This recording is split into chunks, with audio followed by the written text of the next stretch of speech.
표창장 관련해서 당내에서 약간 비판이 제기됐는데 여기에 대한 입장은 어떠세요? 지금부터 저희는 문정권과의 본격적인 싸움이라고 생각합니다. 또 문정권을 심판하는 투쟁에 더 앞장서야 된다는 말씀입니다.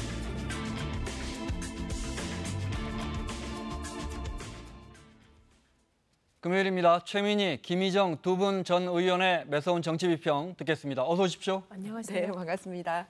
이철희, 표창원 의원 이야기부터 하겠습니다. 두 의원의 불출마 선언 어떻게 보셨어요? 스타급 초선이지만 스타급 의원이라고 제가 평해도 되겠죠, 두 분? 네, 어떻게 보셨어요? 우선 법사위가 이번에 굉장히 핫한 상임위였습니다. 네. 그리고 저도 19대 때 미방이었는데 네. 거기에 방송이 들어있어서 그때 최악 상임위라고 평가를 받았습니다. 갈등이 아주 심했었죠. 예, 네. 그래서 그 갈등이 벌어질 때 초선 의원이 어떤 고통 속에 있는지를 잘 이해합니다. 그리고 그런데 굉장히 안타깝고 아까운 두 분, 이철희 의원도 네. 그렇고 표창원 의원도 그렇고 안타까운데 저는 저 두 젊은 촉망받던 정치인들의 불출마 선언이 정치권에 엄청난 나비 효과를 가져오지 않을까 생각합니다. 잠시 후에 여쭤볼게요. 나비 효과? 어떻게 보셨어요? 저는 개인의 어떤 거치 이런 걸 떠나서 이제 소속 당이 민주당이잖아요. 그래서 민주당 안에 어떤 쇄신으로 작동을 할 수 있을까. 그리고 또 그것에 자극받아서 제1야당인 한국당에는 또 어떤 영향을 줄까. 네. 이런 거에 관심을 가지고 봤습니다. 그런데 조금 차이는 있어요. 뭐냐면 초선 의원이라서 아깝다 이런 말씀을 하시는데 불출마 선언하고 정계 은퇴는 또 다른 얘기입니다.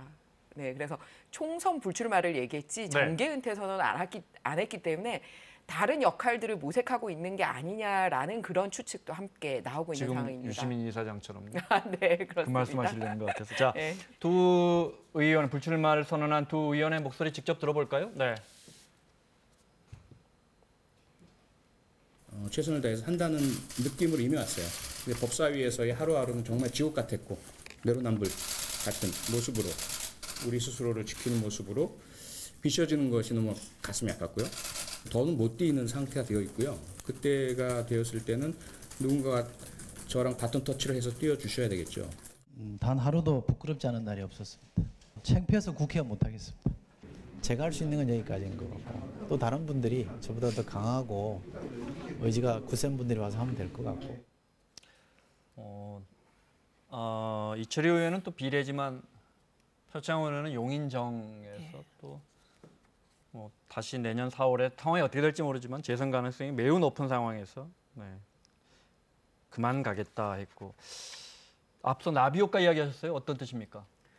우선 저 두 분의 불출마가 민주당에는 중진 의원들께 상당한 압박이 되리라고 예상합니다. 네. 특히 민주당은 이해찬 대표가 7선이세요. 네. 그런데 당대표를 맡으시면서 다시 출마하지 않겠다 이렇게 선언을 하시고 당대표 선거에 나섰기 때문에 중진 의원들은 위로부터는 이해찬 대표의 압박, 그다음에 아래로는 초선 의원들의 압박 속에서 아마 당분간은 고민의 불면의 밤들을 보내시지 않을까 이런 생각이고 이건 자유한국당에도 일정한 자극을 주지 않을까 싶습니다. 네, 두 분 다 똑같이 이야기하셨어요. 우리 당에 또 다른 당에 상당한 영향을 줄 수도 있고 줬으면 좋겠다. 네. 자유한국당은 정치 그만두겠다는 분들은 아직 안 나오고 요즘 분위기가 좋아서 그런지 자유한국당 측면에서 보면요. 내년 총선 불출마 선언하셨던 분들이 잠깐 볼까요? 제가 그래픽으로 3분 정도는 조선일보에서 확인해 봤더니 그게 아니고 이러신 것 같아요. 윤상직 의원, 정종석 의원, 김정은 의원. 네. 김무성 의원도 본인은 부인하시는데 수도권 차출 이야기는 계속 나오고 워낙 거물이라서 어떻게 보세요? 정치는 생물이다. 예, 그런데 이제 저기 어떤 질문에도 쓸 수 있는 말이잖아요. 정치는 생물이다. 네. 그렇죠. 네. 그런데 이제 저 말씀하신 분들이 불출마를 명확하게 말씀을 하셨던 건 아니다라고 말씀을 하셨는데 그렇다라고 분위기가 좋으니까 없겠다라는 건 아닌 걸로 알고 있습니다. 사람마다 조금씩 차이는 있지만 다만 지역구를 가진 국회의원으로서 마지막 임기까지 나 그만할래 안 할래 이 얘기를 하기가 참 쉽지가 않습니다. 그래서 표창원 의원도 마찬가지로 그런 부담은 분명히 있었을 거예요. 네. 그래서 설사 본인 마음에는 더 이상 총선 불출마를 안 한다 하더라도 마지막까지 그래도 좀 지역구에 최선을 다하고 싶은 마음 그리고 지역 구민들과 함께하는 마음을 보여주기 위해서 약간의 여지를 두는 거지 저 중에서 100%가 다 나 꼭 출마할 거야. 뭐 이런 식으로 생각해서 저런 답변은 하신 게 아닌 걸로 네. 개인 취재를 좀 해봤습니다. 네. 어떻게 보셨어요? 자유한국당 의원님들이 이제 뭐 말씀하신 것처럼 뭐 그때 꼭 그렇게 단언하진 않았어요. 김무성 의원 같은 경우는 아마 단언했던 단언했고 걸로. 아까 네. 저 박스에 계신 분들은 단언하진 네, 않으셨지만. 네. 근데 일단 비례대표 의원들은 그만하겠다. 이걸 지금도 확실히 하고 계신 것 네, 같고. 맞습니다. 네. 근데 그게 이제 거꾸로 얘기할 수 있는데 지역구 의원들은 혼자서 불출마를 결단하기가 힘들다. 그것도 맞는데 네. 지역을 계속 돌다 보면 출마하게 됩니다. 그게 원래 지역을 그동안 계속 돌고 도와주신 분들, 나 믿고 있는 분들 뭐 이런 것들. 네, 그리고 지금쯤이면 이미 지역을 돌고 내적으로는 선거체비도 많이 갖추고 조직도 가동하기 시작했을 것 같아서 안 하려면 지금 안 하는 게 맞지. 총선 6개월 앞두고 지금 계속 지역을 돌고 있으면 그걸 출마 시그널로 받아들여지긴 쉽죠. 이 질문 드려야겠네요. 두 분 중 아무나 답해 주셔도 좋아요. 나는 안 하고 싶지만 날 믿는 주민들 때문에 나가야 된다는 말은 진짜인가요, 그럼? 한명숙 전 총리의 경우는 진짜였습니다. 그래요. 네. 총리님을 이렇게 믿고 따르는 사람이 너무 많아서 할 수 없이 하신다. 그건 진짜 그 책임감 때문에 나가는 분들도 많다 이 말씀이시죠. 알겠습니다. 저는 정치하는 사람들은 기본적으로 권력 의지가 있으신 분들이라고 생각을 하거든요. 그러니까 그럼요. 그게 등 떠밀려서 하든 뭐 정말 책임감 때문에 하든 최종 결단은 결국은 본인이 하는 거라고 생각합니다. 그리고 본인이 하기 싫은데 억지로 하는 사람에게 어떤 좋은 정치를 바랄 수 있겠습니까? 물론 자격이 안 되면서 욕심 부리는 것도 정말 국민들 보기에 추한 일이지만 그래도 내가 이렇게 해서 하고 싶다라는 의지를 정확하게 밝히는 것도 유권자에 대한 예의라고 생각합니다. 당연합니다. 네. 자, 자유한국당 지도부가 패스트트랙 수사 대상 의원들에게 내년 총선에서 가산점 주겠다 공천에서 그 문제 좀 살펴보겠습니다. 먼저 거기에 대한 입장, 오늘 황교안 대표가 입장이 좀 바뀌었는데 들어보겠습니다. 잘못된 패스트트랙에 대해서 저항을 앞장서서 하신 분들입니다. 그분들의 어떤 기여도는 높이 평가해야 된다고 봅니다. 수사 대상인 분들은 앞으로 공천 과정에서 가산점이 있을 것이다 라는 부분에 대해서 6차 당대표께서도 그런 취지의 말씀을 하셨고 그러한 취지를 담아서 우리 의원님들께 그러한 말씀을 드렸었습니다. 당을 위해서 희생하고 헌신한 분들에 대해서 또 그에 상응한 평가를 하는 것은 마땅합니다. 저희가 그대로 넘어갈 수는 없습니다. 반드시 그런 부분도 반영이 되도록 하겠다는 말씀 드립니다. 그런데 오늘 황교안 대표 입장이 많이 바뀌었습니다. 들어보겠습니다. 가산점에 관해서 저는 생각해 본 바가 없습니다. 아직까지 우리 공천 기준에 관해서는 협의 중이고 논의 중인 단계고 결정된 것이 하나도 없습니다. 자, 일단 나경원 원내대표의 저 계획부터 여쭤볼까요? 어떻게 보셨어요? 제가 먼저. 최 의원님부터. 네. 우선 깜짝 놀랐어요. 왜 깜짝 놀랐냐면 원래 보수는 법과 원칙에 철저한 집단이 보수인데 저는 공권력에 대한 도전이죠. 법에 대한 도전이죠. 불법 행위는 명백한데 정무적 판단에서 자유한국당의 입장을 대변한 거 아닙니까? 그러면 그 대의를 실현하셨으면 그게 법 위반이면 책임도 져야 하는데 갑자기 그렇게 가산점을 준다니까 뜬금없고 깜짝 놀랐습니다. 다만 황교안 대표의 경우는 저 정도 말 바꾸기는 정치권에서는 뭐 있을 수 있고 그리고 빨리 말을 잘 바꾸신 거다. 저 입장을 계속 가지고 가셨으면 그건 아마도 자유한국당 지지자들로부터 오히려 더 호된 비판을 받을 사안이었는데 재빨리 정말 잘 바꾸셨습니다. 최 의원이 보시기에 상황이 또는 뭐 종합적으로 평가했을 때 달라지면 저는 뭔가 바꿀 수 있다. 이런 네, 입장을 바꿀 수 있다 이렇게 보시는군요. 네, 입장 바꾼 데 대한 책임도 지는 것이지만 네. 안 바꾸고 계속 있는 게 더 더 자유한국당에 나쁩니다. 네, 어떻게 보셨어요? 먼저 황교안 대표께서 어제도 이제 원칙적인 말씀을 하신 거였어요. 그러니까 당에 헌신하신 분들에게는 평가하는 게 마땅하다라고 하면서 단서로 달았던 게 있는데 다만 공천과 관련돼서는 공천관리위원회에서 한다라는 말씀을 어제도 하셨었어요. 뭐 원론적인 이야기입니다. 네. 그랬기 때문에 이게 뭐 구체적으로 가산점해서 뭐 이거는 현실적으로 불가능하다는 거 아실 거예요. 왜냐하면 지금 관련되신 의원님들이 한 60여 분 계신데 그분들 다 가산점 주면 현실적으로 어렵다. 예, 그래서 또 경중은 어떻게 따질 거예요, 그죠? 그러니까 제 얘기는 할지. 네. 굉장히 당의 헌신에 대한 원칙적인 말씀을 하신 거고 말을 바꿨다라기보다는 어제 말씀하신 원칙적인 말씀을 이 사안과 연결해서 이제 심각하게 받아들이니까 오늘 더 명확하게 말씀하신 걸로 저는 황 대표님 발언은 그렇게 보고요. 네. 나경원 대표님 발언은 하신 직책이 지금 당의 원내대표세요. 네. 그러시잖아요. 그러니까 공천 관리에는 관여를 할 수 있는 자리가 아닙니다. 네. 그럼에도 불구하고 왜 저런 말씀을 하셨을까라는 정치적인 메시지를 읽어야 된다고 생각합니다. 그러니까 패스트트랙이 어떤 개인적인 뭐 폭력이나 예를 들어서 뭐 개인적으로 무슨 비리를 저지르거나 뭐 이런 것들이 아니고 네. 정말 야당으로서 적합하지 않은 절차를 통해서 이렇게 여당이나 다른 당들이 힘을 합쳐서 뭔가를 할 때 쓸 수밖에 없었던 최후의 보루로 이제 패스트트랙을 막는 일이 있었는데 그런 걸로 인해서 당신들의 의정 활동이라든지 지역구 활동이라든지 이런 걸 위축되지 마라. 내가 원내 사령탑으로서 이 부분은 지도부로서 그거는 지도부가 감내해야 될 일이지 네. 개인의 잘못이 아니다라는 말씀을 저런 식으로 돌려서 이익을 하신 게 주면 아닐까. 줄지언정 절대 이걸로 손해보지는 않게 하겠다라는 나라는 일종의 경력 그다음에 네. 그 본인이 원내 상징적 사령탑으로서의 의미의 그렇게 입장 발표다. 그렇습니다. 뭐 네. 아니죠. 제가 보기에는 그 나경원 대표 디스 세게 하신 결과예요. 저 발언은. 그런데 12월이 나경원 대표의 원내대표 임기가 마감인데 아마도 나경원 대표는 내년 총선 때도 원내대표 지위에 있기를 원하는 게 아닌가 싶습니다.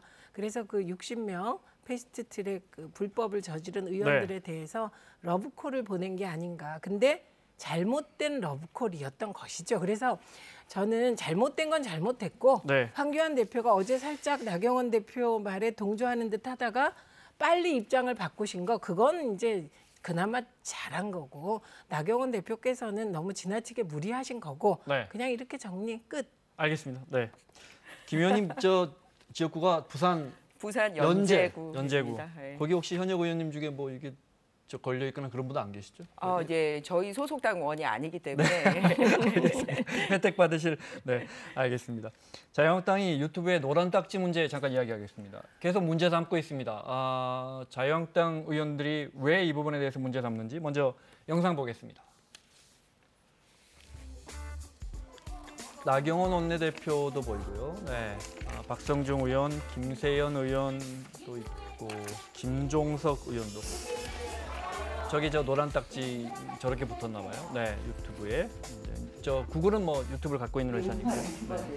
그래서 좋은 정보들 그리고 제대로 된 정보들을 빠르게 전파해 주셨기 때문에 국민들께서 이에 대해서 아실 수 있었고 그것이 어떻게 보면 어제의 종에 이르지 않았나라는 것을 생각해 봅니다. 지금 이 노란 딱지는 마치 한마디로 그 정치적 아이콘 같이 되면서 우파 유튜버들도 이미 블랙리스트가 있는 것 아닌가? 여기까지 듣겠습니다. 그러니까 유튜브 동영상에 노란 딱지가 붙는데 우리가 이게 본 적은 별로 없어요. 의원님 보신 적 있어요? 그러니까 운영자만 보이더군요. 네. 이게 붙는다고 해서 우리가 유튜브 그걸 보는 데는 아무 문제가 없는데 이 딱지를 구글에서 그러니까 유튜브 저 회사에서 딱 붙여버리는 순간 그 영상은 광고가 안 된다면서요. 근데 그 딱지가 붙었음에도 불구하고 난 광고를 할래 네. 이러면 할 수 있는데 그래요? 예, 네. 대개 딱지를 붙으면 일반적인 광고주들은 꺼리겠죠. 일단 광고주들이 꺼리겠군요. 네. 네. 자, 그런데 자유한국당 입장에서는 먼저 여쭤봐야겠어요. 이게 왜 유독 보수 유튜버들에게 자주 붙는다 이거예요. 그게 네. 자유한국당 눈에 보수 유튜버만 보여서 그래요. 제가 그 몇 군데 그 소위 진보라고 분류하는 유튜버들에게 들은 얘기는 네. 못 살겠다는 거예요, 지금.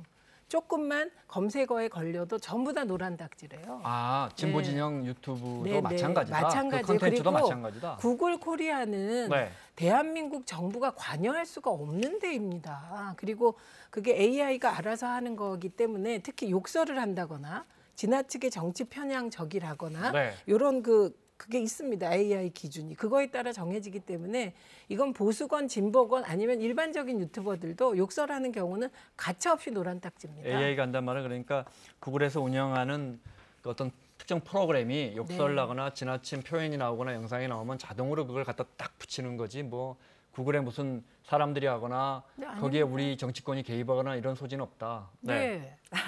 왜 원래 이 제도가 시작된 거는 네. 또 뭐 이유가 있는 시작이더라고요. 그렇더라고요. 왜냐하면 네. 뭐 나치를 옹호하는 유튜브 영상이 유럽에서? 유럽에 네. 있었는데 거기에 이렇게 랜덤으로 왜 광고가 붙다 보니까 영국 정부 광고가 거기에 붙어서 네. 사실 유럽에서 굉장히 민감해서 이렇게 시작이 됐다고 합니다. 네. 그래서 앞서 최민희 의원님께서 말씀하셨듯이 누가 봐도 욕설이라든지 폭력적이라든지 또 네. 인권을 유리하는 거라든지 이런 부분에 대해서 붙는 거는 괜찮은데 우리나라에 들어있는 항목 중에서 유독 문제가 되는 게 정치적 논란이 있는 영상의 경우는 이제 노란 딱지가 붙는다라고 되어 네. 있어요.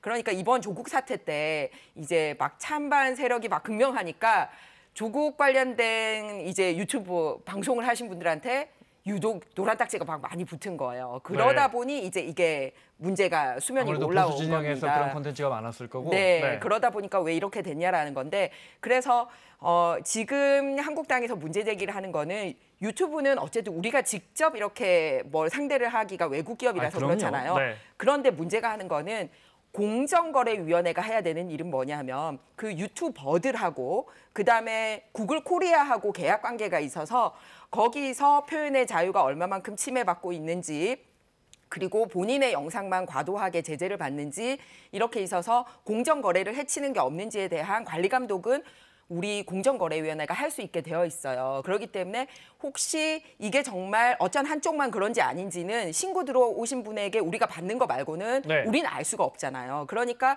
공정거래위원회에서 정말로 관리자만 확인 가능했던 그 부분에 대해서 어떤 원칙에 대해서 누가 많이 있는지를 적어도 통계라도 한번 내든지 한다면 이게 명확해지지 않을까라고 그 관리의 책임을 정부에게 묻고 있는 겁니다. 아니 저 부분은 그러니까 자유한국당 쪽에 우리가 노란 딱지 붙었어라고 신고하는 사람이 누구겠습니까? 보수 유튜버들이겠죠.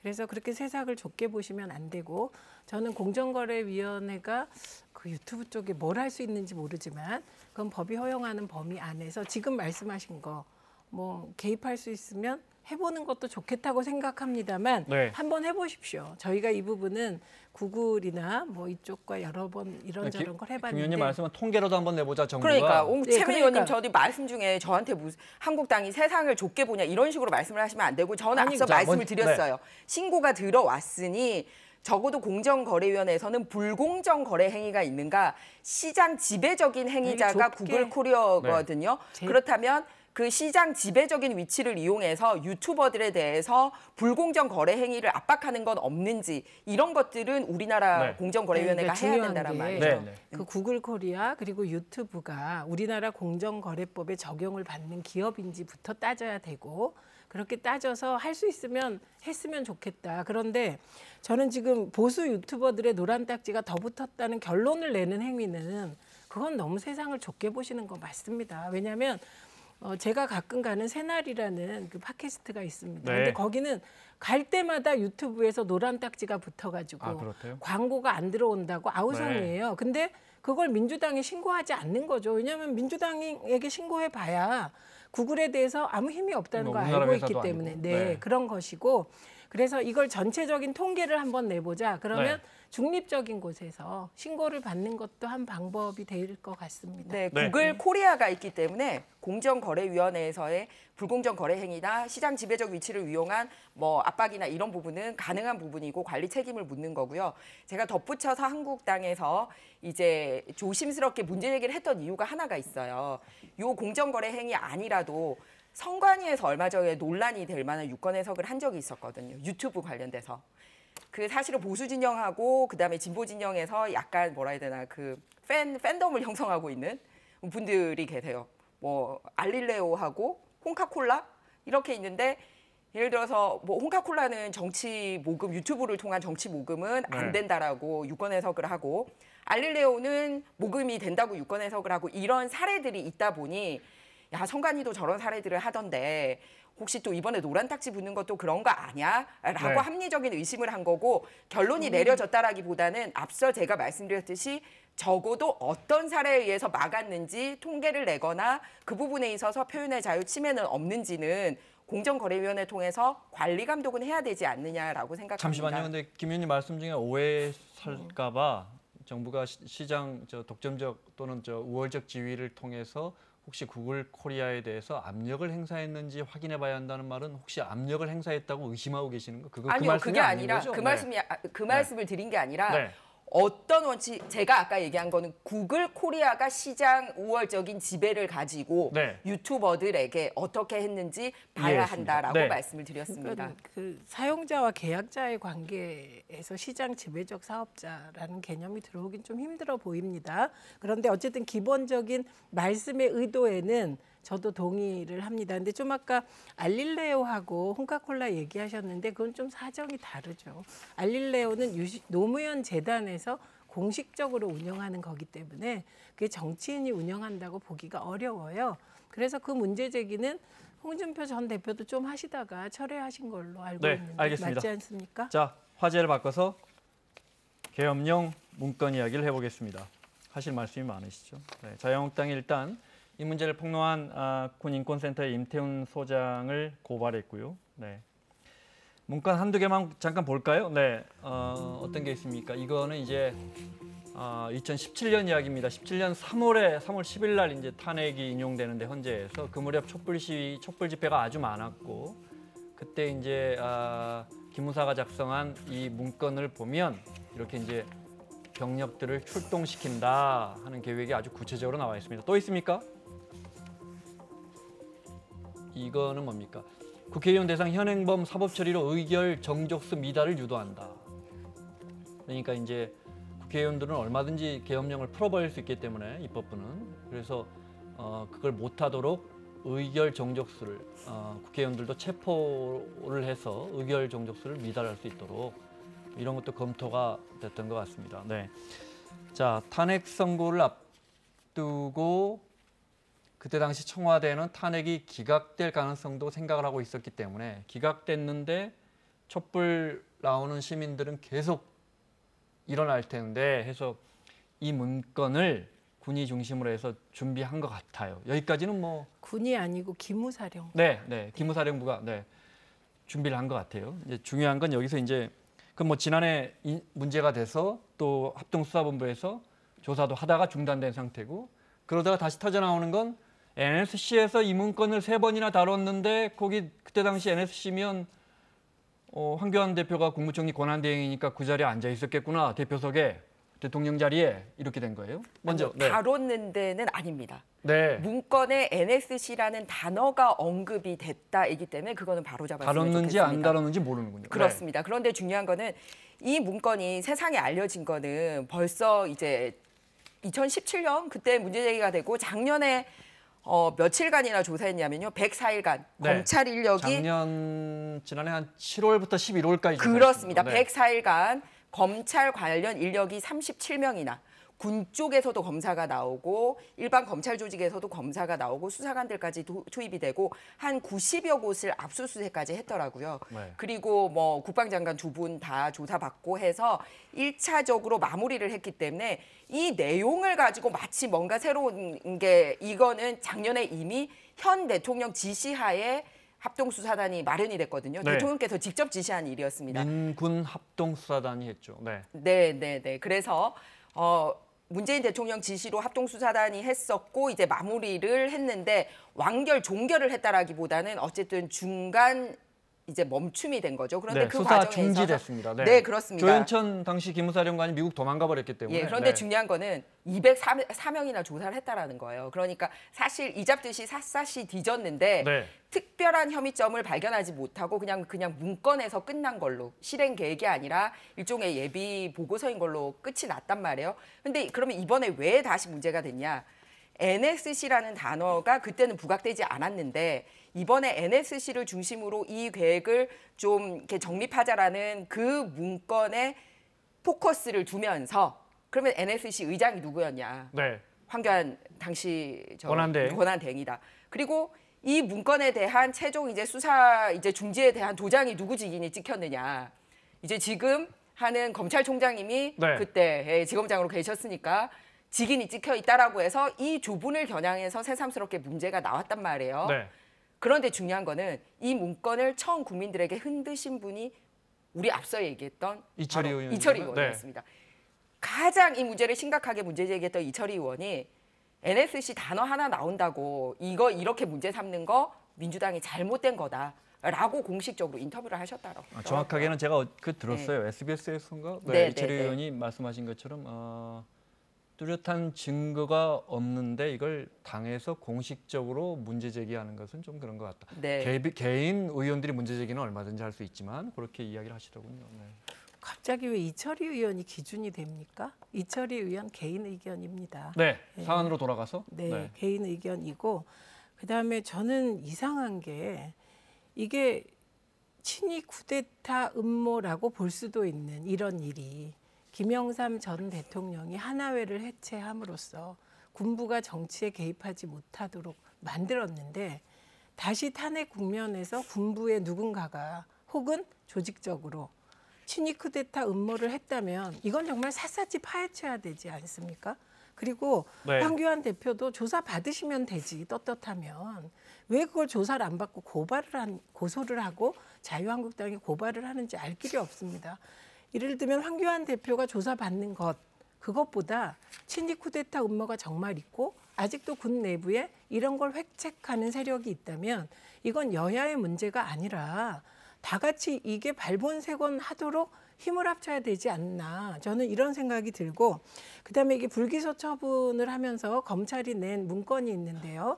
그 문건에 보면 조현천 전 기무사령관과 황교안 대표가 공식적인 석상에서 4번 정도 마주쳤을 것으로 보인다라는 부분이 들어있어요. 그래서 보고받았을 합동수사단에 네네 보고받았을 가능성도 있다 이렇게 되어 있습니다. 네. 그러니까 저는 보고 안 받으셨을 수도 있다고 보고 동의를 합니다. 근데 네. 뭘 그렇게 고소까지 하고 고발까지 하는 건지 자, 화면에 나오는 저 임태훈 이해할 부장이 수가 없습니다. 황교안 대표 나를 고소해라 했고 자유한국당은 진짜 고소했습니다. 네. 네. 그러니까 저건 좀 수사 좀 철저히 다시 해라 이런 취지로 얘기한 것이거든요. 네, 앞서 저 불기소했다는데 제가 알기로는 기소 중지.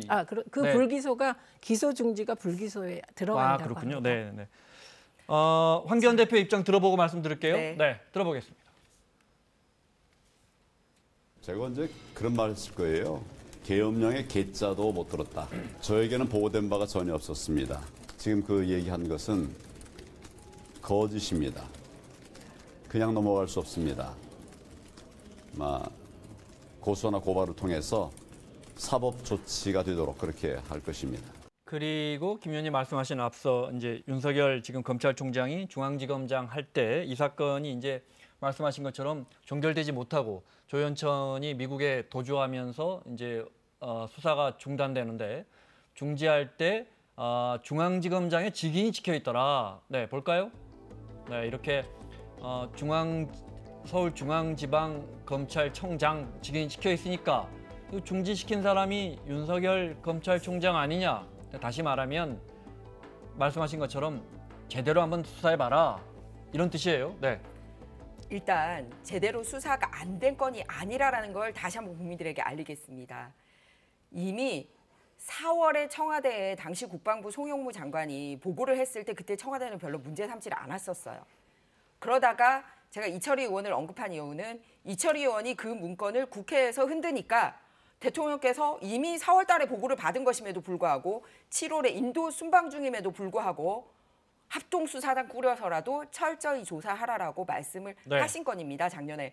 그래서 제가 앞서 다시 말씀드렸습니다만 37명이나 되는 엄청난 숫자의 검찰 수사관들이 검찰과 검찰 수사관이 군과 검찰 양쪽으로부터 투입이 되고 104일간 90여 곳, 그 90여 곳이라는 거는 기무사라든지 국방부라든지 대통령 기록관이라든지 모두 다 수사했어요. 그리고 관련된 국방부 장관 두 분을 비롯해서 204명이나 조사를 했는데 이 과정에서 내란 음모라든지 쿠데타 음모와 관련된 구체적인 내용은 나오지 않았다. 그런데 딱 한 명 조사 빠진 사람이 미국으로 가서 돌아오고 있지 않은 조현천이기 네. 때문에 그래서 종결이 아니라 중지로 하고 사실상 종결에 해당하는 브리핑을 하고 끝난 적이 있습니다. 네. 그런데 이게 전 정권에서 했던 게 마무리해야 아니라 합니다. 네. 대통령이 직접 하셨기 때문에 그랬는데 근데 이번에는 다시 그 문건을 리바이벌해서 문건에 뭐가 있었던 것처럼 뭐가 안 된 것처럼 얘기를 하는데 그 이유는 요즘 핫한 인물인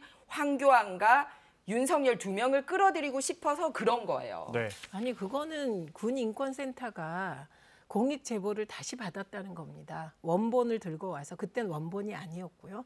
원본을 들고 와서 왜 이런 중요한 군 내부의 친위 쿠데타 음모를 우리 사회는 제대로 처리하지 않느냐라는 문제 제기를 했기 때문에 군인권센터는 공익 제보를 받아서 문제 제기를 한 것이고요. 저는 정말 이상한 것이 황교안 대표에 대해서는 조사하면 안 됩니까? 성역입니까? 그리고 서울중앙지검장이었을 때 윤석열 지검장께서 그럼 이런 보고를 안 받고 그냥 밑에서 정결 처리했다는 게 말이 됩니까? 그리고 NSC 의장이신 황교안 전 권한대행이 이런 중요한 사태를 보고 안 받았으면 네. 그건 또 무슨 말입니까? 최민희 그럼 의원님 무능 원본 없다는 아니라는 말은 뜻입니까? 고치셔야 돼요. 원본은 합동수사단에서 수사를 할 때 아니, 가지고 잠깐만요. 있었고요. 네, 네. 잠깐 지금 말씀 마저 이번에 듣고. 네. 예, 원본을 확보했다는 겁니다. 그러니까 그거는 군인권센터에서 밝히겠지요. 자, 예. 마무리해야 합니다. 네. 그리고 간단하게. 오히려 황교안 대표께서는 떳떳하기 때문에 다시 저 문제 제기한 사람에게 문제 제기를 했습니다. 그 말은 본인도 나가서 얼마든지 진실을 밝힐 의향이 있다라고 얘기를 하는데 고소했으니까. 네. 그럼요. 그런데 중요한 거는 작년에 했던 문건 마치 새로운 것처럼 또 꺼내가지고 이런 식으로 여권이 들고 나오는 거 그 여권 자, 하지 마십시오. 여권이- 군인권센터에서 한 네. 거고 중요한 그런데 건 당이 뒷받침을 하고 NSC 박수 치지 의장이 않았습니까? 이 친위 쿠데타 음모를 몰랐다면 그건 정말 무능한 것이죠. 오늘- NSC의 의제로 다뤘다라는 기록이 없습니다. 오늘 이인영 원내대표도 수사 재개를 강력하게 촉구했는데 그 마음속에는 그런 거 있는 거 아니에요? 저 동양대 표창장도 그렇게 탈탈 털었는데 이런 건 왜 수사 세게 안 하냐? 뭐 이런 거 있는 거 당연하죠. 아니에요? 당연하죠. 표창장보다 친위 쿠데타 음모 문건이 저는 억만 배 더 중요하다고 생각합니다. 그래서 맞아요. 작년에 네. 대통령 지시에 따라서 억만 배 더 중요하게 다루었다라는 알겠습니다. 거를 재차 자, 말씀을 드립니다. 최민희, 네. 김희정 두 분 전 의원과 함께했습니다. 수고하셨습니다. 네.